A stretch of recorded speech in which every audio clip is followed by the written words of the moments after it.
మాచర్ల మండలం కొప్పునూరు గ్రామంలో శనివారం జెడ్పీ హై స్కూల్లో హెచ్ఎం ఐవి నాగమణి ఆధ్వర్యంలో విద్యార్థులు నేను బడికి పోతా ర్యాలీ నిర్వహించారు.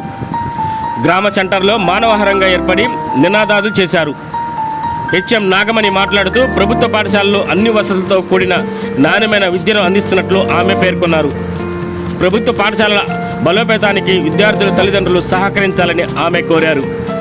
ఈ కార్యక్రమంలో ఉపాధ్యాయులు పౌల్రాజు, అప్పారావు, శ్రీనివాసరావు, మధుబాబు, పెదయాసన్, రామ్మోహన్, నారాయణ, పలువురు అధ్యాపకులు పాల్గొని ర్యాలీ నిర్వహించారు.